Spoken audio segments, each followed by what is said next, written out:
పాటు అంటూ విద్యార్థుల సంక్షేమాన్ని గాలికొదిలేసిన ప్రభుత్వం ఉన్నత విద్యామండలి అధికార పరిధిని కుదించే ఎత్తుగడ అన్నటువంటి వార్తని హైలైట్ చేశారు. ఇకపోతే ఆంధ్రజ్యోతి వచ్చేటప్పటికి రాష్ట్రానికి కేంద్రం వరాలు, రాజధాని రైల్వే ప్రాజెక్టులపై మోడీ సర్కార్ కీలక నిర్ణయం, అమరావతి హైదరాబాద్ గ్రీన్ఫీల్డ్ ఎక్స్ప్రెస్ హైవేకు పచ్చజెండా, Tirupati Katpadi railway line doubling పనులకు కేంద్ర కేబినెట్ ఆమోదం, వెనుకబడిన జిల్లాలకు త్వరలో 350 కోట్లు, మరో పెట్రోలియం రిఫైనరీకి సన్నాహాలు, విభజన చట్టంలోని అపరిష్కృత సమస్యల పరిష్కారానికి ఏజీ సూచన పాటింపు, కీలక ప్రాజెక్టుల సత్వర పూర్తికి నిర్ణయం, ఆంధ్రప్రదేశ్పై కేంద్ర ప్రభుత్వం వరాలు జల్లు కురిపించింది, పలు పెండింగ్ అంశాలతో పాటు విభజన చట్టంలోని అపరిష్కృత సమస్యలను కూడా సత్వరం పరిష్కరించాలని నిర్ణయించింది.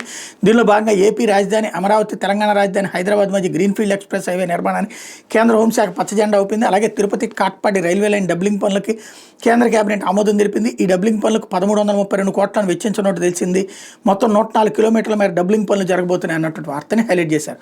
సత్వరం Amaravati Hyderabad greenfield express highway డిపిఆర్కి ఆదేశం, విశాఖ విజయవాడ హైదరాబాద్ కర్నూలు రైలు కారిడార్పై ప్రత్యేక కార్యాచరణ, హైదరాబాద్ విజయవాడ ఎన్హెచ్ విస్తరణ పనుల పూర్తికి తక్షణ చర్యలు, అలాగే తిరుపతి కాట్పాడికి 1332 కోట్లు, ఏటా 40 లక్షల టన్నులు సరుకు రవాణాతో పరిశ్రమలకు లబ్ధి, పర్యాటకానికి ఊపు, ఇవన్నీ కూడా జరగబోతున్నాయి ఆంధ్రాకి అన్నటువంటి వార్తని